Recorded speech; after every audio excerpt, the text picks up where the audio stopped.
empuk banget ini. Tadi renangnya mau digoreng. Kalau Mas Ade sendiri gimana Mas Ade? Awal ketertarikan gitu. Tiba-tiba kenal kita kenal Agung ya, gitu kan.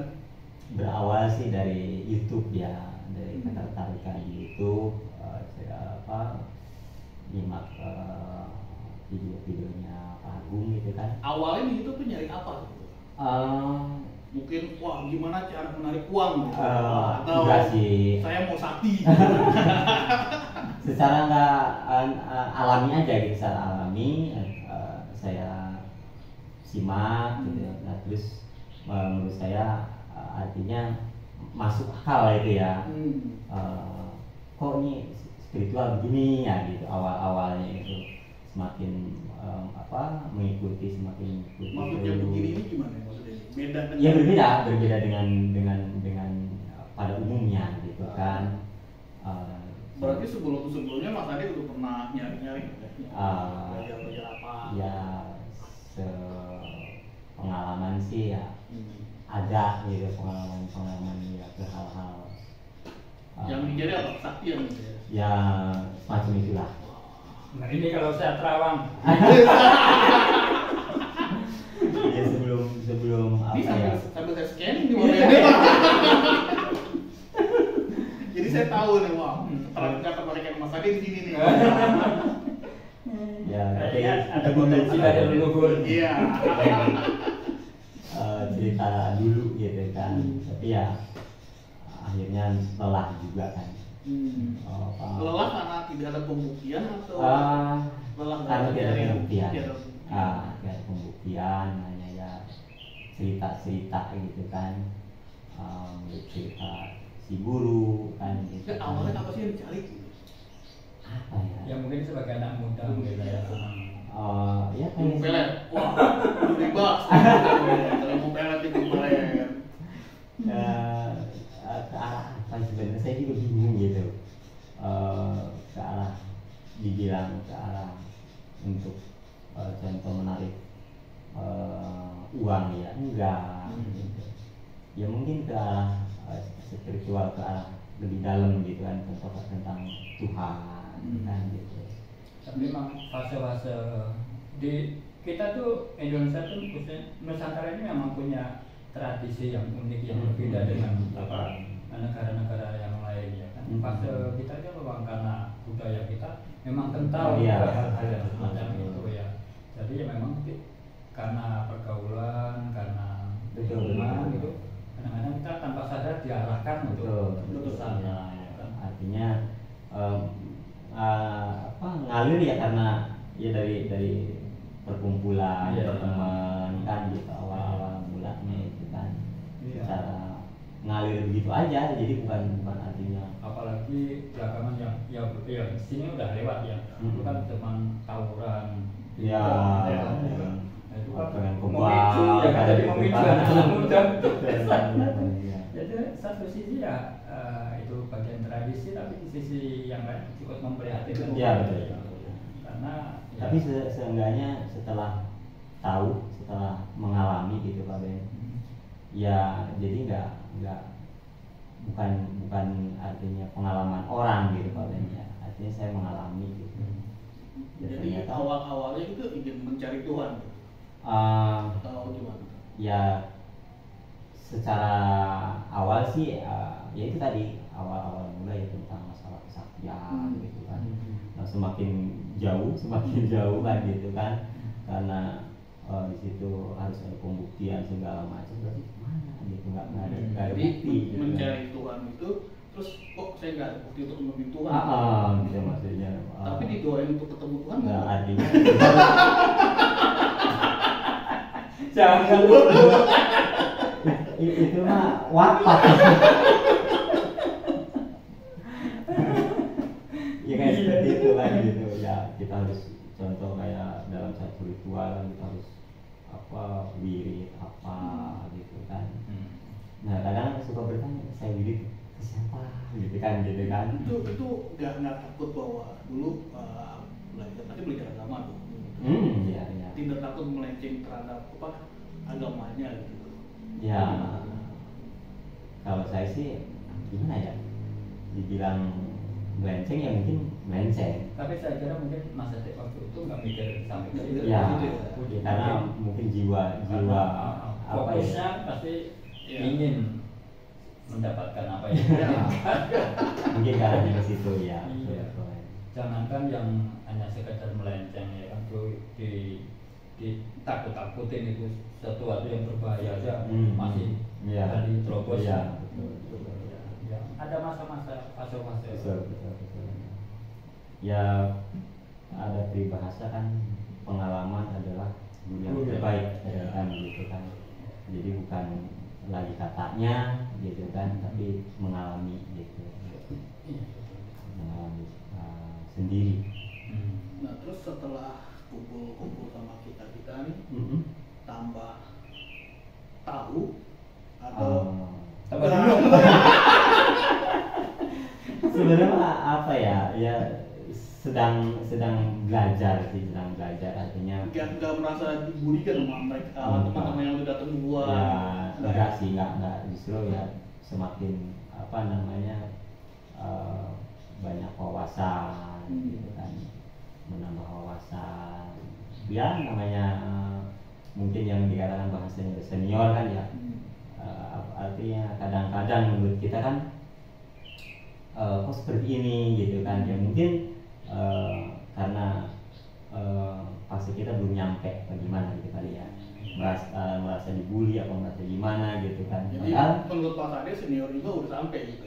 ya Belum tentu juga sih. Yang perlu diluruskan gini Mas Ade, kan kita sering aku sendiri udah bilang bahwa kita sedang sama-sama berjalan. Kita artinya kita karena sama-sama ya, kita semua satu baris ya kan, satu baris sejajar. Apakah kita Kebetulan aja dapat dua. jadi istilah senior junior itu sebetulnya dari kita ini malah nggak ada sebetulnya, tapi kita bisa pahami itu bahasa, mungkin bahasa umum saja kan gitu, yang artinya yang tadi kata Biswas yang kebetulan datang duluan kan gitu ya, mungkin kalau bahasa diumumkan ya sebenarnya kurang pas sih memang bahasa senior itu. Ya bisa aja mereka datang duluan, mereka masih jalan. Iya. Kalau Mas Ade datang, tiba-tiba Mas Ade loncat ke depan, itu Iya. bisa terjadi kalau Mas Ade di kondisi kayak gini. Ya siapa tahu malah mendapatkan sesuatu yang lebih, kondisi yang beruntung ya kan, dalam suatu tertentu dia mencapai hal yang memungkinkan dia untuk mengalami loncatan yang lebih jauh. Bisa jadi walaupun baru ketemu Baru sekali dua kali bisa jadi. Belum tentu juga yang sudah lama itu, malah juga bisa jadi yang lama juga tambah bingung.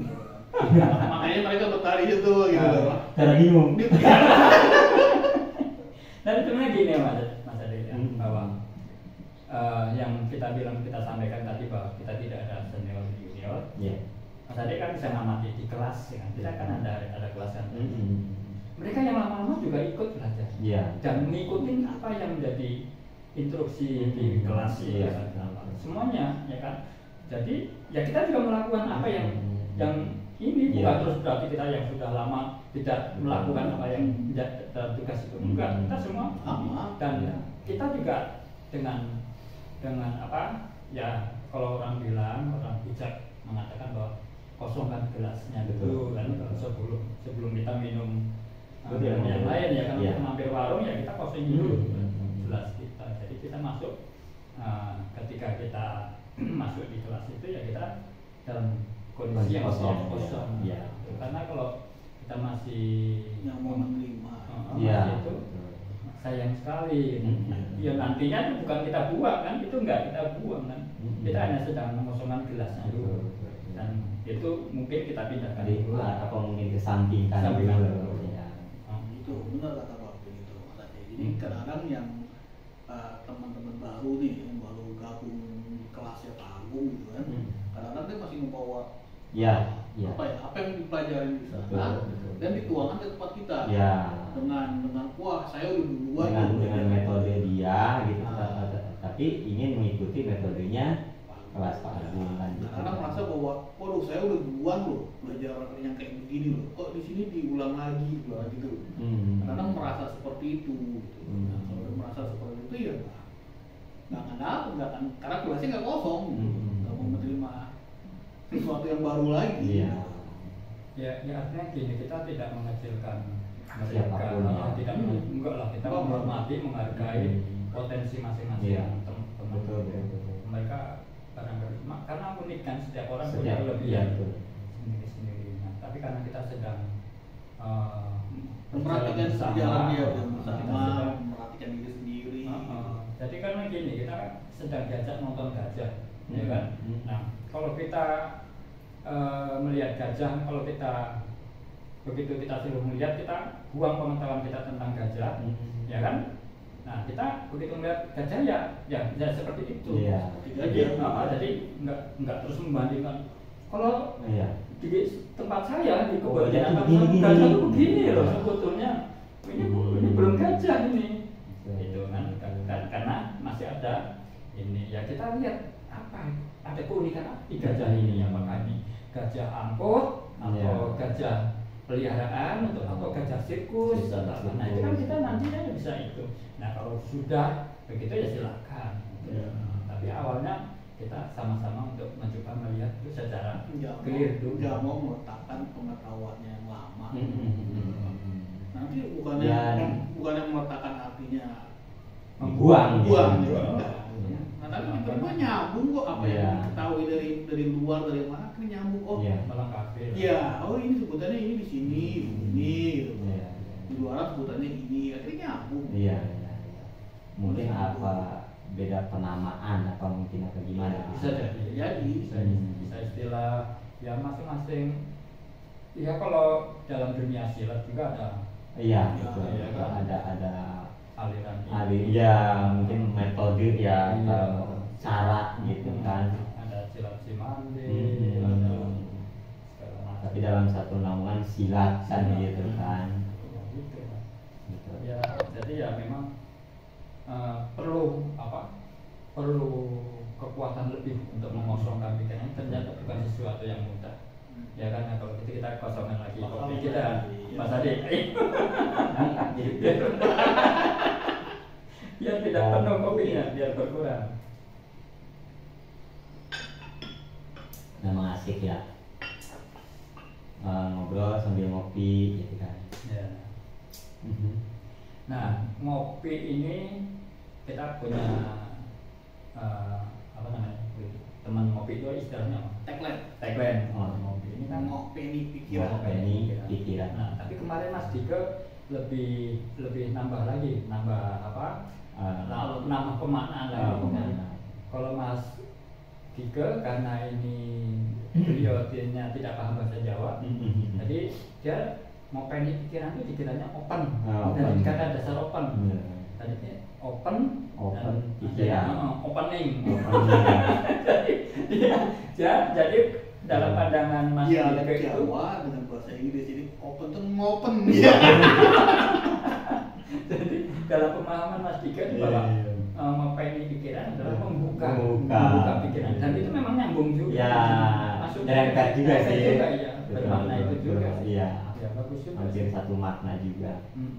Ya. Jadi apa? Pemahaman lain dari ngope ini. Kalau ngope ini kan cenderung bermakna mengurusi, memelihara, menjaga, ya lebih ke merawat dia tetap di kandangnya, Nah, lucu juga ya kalau pikiran dirawat, dipelihara itu makin bijak. Kalau yang tergantung beli apakah ini untuk konsumsi daging, ya kan? Atau hanya sekedar imon-imon. Itu kalau ngopen itu kan kalau di Jawa itu ngopen itu kayak orang tua misal ngopeni burung. Kalau di kampung-kampung dulu burung berfoto.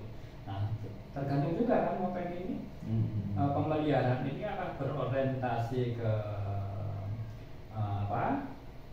profit oriented, yang misal ini kan sedang diternakkan untuk ini atau sekedar memang dia ada hobi, ya kan? Jadi dia memang suka, entah suka suaranya atau yang lain nggak beda-bedanya anak-anak muda sekarang. Cuma kalau sekarang jarang yang suka berkutut ya. Apa sekarang itu? Lebih ke kayak semacam burung apa sekarang? Kebetulan saya juga nggak hobi burung ya. Tapi punya burung. Punya. Syukurlah aman berdiri. Iya. Nggak hobi burung tapi punya burung. Punya syukurlah. Ya, mudah-mudahan masih pecahannya bagus ya. Iya. Ya masih. Karena dipelihara. Jangan diternak, kalau itu pesan saya jangan diternak. Cukup. Masih aktif ke pagi. Kalau bangun tidur aktif pasti. Kalau di Jawa, saya dulu punya kakek. Itu hobinya perkutut. Nah, ternyata di perkutut itu istilahnya macam-macam. Betul. Ada perkutut ini. Nah, Tapi itu paling ada sempat dengar gitu. Perkutut itu buat penangkal gitu. Pak. Nah, memang kalau untuk orang-orang tua mbah kita dulu ada yang jenis-jenis perkutut tertentu yang dia secara alamiah dia kalau menurut ini ya menurut kepercayaan itu memang memiliki daya tolak. Ya, yang saya pernah dengar seperti itu. Tapi sebetulnya gini, barangkali sekilas mungkin itu terlihat mistis. Ya. Tapi sebetulnya kalau kita teliti, kemungkinan ada hal-hal di burung itu yang karena entah di bulunya, entah di apanya itu memang mengandung atau memancarkan vibrasi tertentu. Sebagai contoh begini, orang-orang petani kita dulu, kalau rambutan kita, rambutan, kalau banyak ulet, ya kan? Nah, kalau orang yang nggak berpikir, nggak mau memikirkan yang lebih jauh, mungkin ini dikiranya mistis, ya kan? Menyangkut hal-hal goib. Tapi sebetulnya ada penjelasannya. Nah, pohon rambutan atau tanaman buah lah yang banyak ulat-ulatnya itu, kalau sama mbah-mbah kita dulu tuh, di pohonnya itu dilingkarin, tutupin di bawahnya itu dengan daun laras, daun pisang emas. Oh, pisang emas. Itu. Nah, ternyata efeknya itu adalah itunya kan berjatuhan. Si ulatnya itu. Jadi kita nggak perlu menyemprot.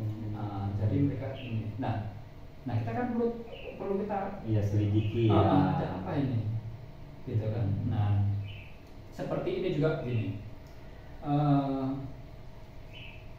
Di tradisi, nggak tahu kalau di tempat Yesus gimana. Jadi kalau anak-anak kecil, bayi, disarankan sebaiknya tidak boleh diajak untuk melawat, Tawan untuk apa ya? Mendekati yang mayat yang meninggal itu kan. Itu kan. Nah, itu sebetulnya kalau orang dulu kan, wah pokoknya jangan tanya macam-macam lah, yang jelas pamali judulnya kan. Tidak ada penjelasannya. Sebenarnya kelihatannya mistis, tapi sebenarnya secara ini bisa kita anggaplah ini masih cocokologi ya. Kalau kita bahwa mayat ini kan ada mengalami beberapa fase, ada mortem, postmortem yang ada. Nah itu juga nanti di mayat itu sendiri mengalami secara ini ada mengalami tahap-tahapan, fase pembusukan fisik ya. Ada pembusukan itu kan. Nah itu kan memang mengeluarkan gas, itu kan. Nah gas yang paling berbahaya itu gas H2S sebetulnya di mayat itu. Nah gas H2S ini maaf tolong teman-teman diluruskan kalau lebih paham. Itu ternyata memang berbahaya untuk perkembangan otak, karena dia efeknya akan merusak otak ketika dia dihirup oleh si anak. Karena daya tahannya tentu belum stabil ya. Nah itu yang ketika itu menyerang terhirup sama si bayi dan tersimpan di otak akan menimbulkan hal yang tidak baik bagi kesehatan. Nah itu mungkin yang disebut sama orang-orang Brain sebagai sawan bayi. Sawan apa? Sawan mayat. Betul, sawan mayat atau sawan mayat ya. Nah itu saya kira, jadi orang-orang zaman dulu sebetulnya Iya, hebat iya, ya. hebat. Ada yang tahu, cuma menjelaskan ke yang tidak tahu itu mungkin belum sampai. Belum sampai. Terlalu ribet lah kalau dijelasin Ya, banyak-banyak. Iya. mungkin belum ada juga penelitian lebih detail, Iya, kan? tapi karena ilmu titen kan. Ya, bukan ilmu Kan titen, dari titen. kejadian demi kejadian, Iya. kan gitu. Nah, orang sekarang mencoba untuk menelisik itu. Betul. Iya kan? Banyak. Karena Nah, lebih apa? Teknologi semakin maju kan. Betul. Nah, terus saya pernah diskusi sama temen. Nah, dia kebetulan juga suka cerita hal-hal ini dan dia juga orang yang senang kemana-mana lah. Mengembara lah. Kita pernah diskusi. Nah, menyinggung tentang ini juga yang kayak tadi. Nah, makanya dia cerita begini, makanya mbak-mbak kita tuh sudah tepat ketika dulu bayi-bayi itu anak-anak kan kecil dibikinin gelang Iya. pakai itu Apa? Ada gelang, ada kalung. itu apa itunya umbi kan Ah. dari kalau di kampung nanti namanya dingo bengle Bangle, betul. Nah, pakai itu Iya bangle. nah itu kan ditaruh di gelang Di gelang, bikin kalung. nah itu ternyata leluhur kita nenek moyang kita itu punya tujuan punya ini mencoba untuk meminimalisir yang tadi gas-gas yang itu karena bengle ini dimulai ini bersifat absorben dia menyerap gas-gas jadi diharapkan sebelum dia terhirup Sama napas ya. dia sudah terserap dulu Terserap sama oleh si bangle ini karena dikalungkan sama di ini kan nah ini kan kenapa digelang ya kan anak bayi kan sering Aktif aktif Iya. jadi diharapkan ya, Ya, untuk cukup menangkal ya. cukup bagus sih secara teknologi nenek moyang kita cukup Keren ya. cukup keren. pengetahuannya seperti ini. Iya. Iya, iya. Cuman untuk menjelaskan apa itu ya mungkin belum tersampaikan gitu ya. Iya. Dengan apa detail gitu. Iya. Jadi hal-hal yang sifatnya alamiah. Iya. Dan saya kira kita tidak perlu antipati lah dengan hal-hal seperti itu. Kita ambil sisi baiknya. Sisi baik. Iya betul. Nah, itu bagian dari budaya. Budaya perlu kita lestarikan. Bukan pertahankan. Beda kan, teman-teman? Antara melestarikan dan mempertahankan itu sesuatu yang beda. Nah, bedanya seperti apa? Kita nanti lanjut setelah kita Ngopi. ngopi dulu. Ya, ngopi lagi mas, tarik mas.